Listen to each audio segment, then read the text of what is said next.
Good morning guys. Ito kami ngayon. Meron na naman kaming programa. Dito kami ngayon sa aming rooftop barangay hall para sa isang seminar. Dito sa cybercrime awareness and cybercrime prevention tips.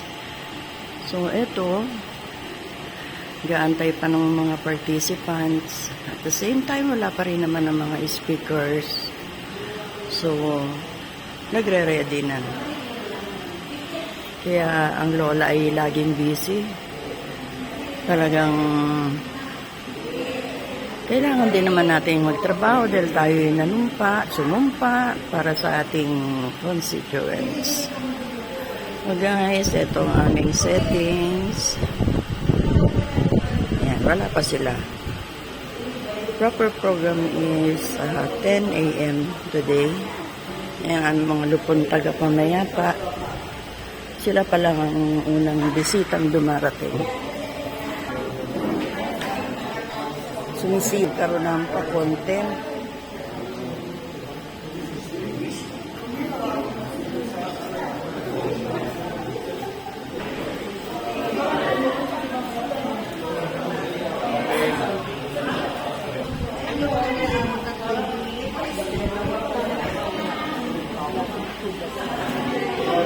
Yung cybercrime. Yun po natin i-refer sa barangay. Pagdating po sa bawat pwede po natin bigyan ng referral through cybercrime division ng police, ng Philippine National Police.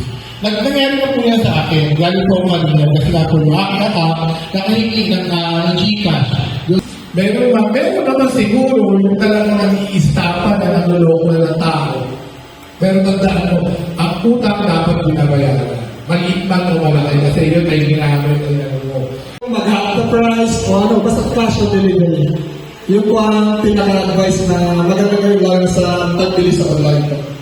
Yo, cash on delivery, tama po yun. Dapat po, deliver mo na sa inyo yung produkto bago nyo bayaran. Pero mangyayari po ganito. Ayun.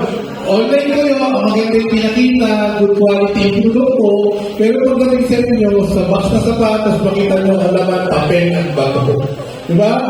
Marami kong ganyan, nais ka, na dahil nagtiwala, lalo-lalo na doon lang sa, nagtiwala lang sa application, yung siya ng TikTok, totoo naman.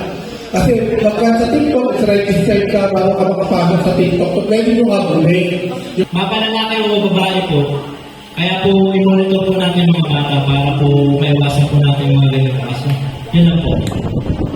Thank you very much po, sir. We would like to present a certificate of appreciation.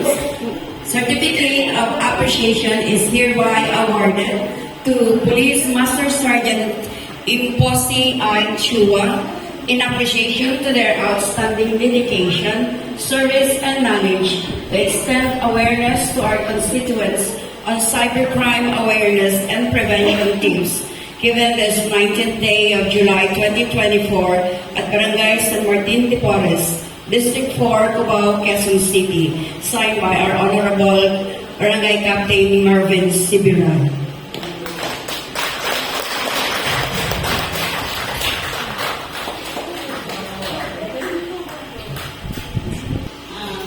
Crystalline Jacob, Patrolwoman Maricel P. Militante, in appreciation to their outstanding dedication, service, and knowledge, extend awareness to our constituents on cybercrime awareness and prevention tips, given this 19th day of July 2024 at Barangay San Martin de Porres, District 4, Cubao, Quezon City, signed by our Honorable Barangay Captain Marvin Sibiran. Maraming salamat po sa inyo.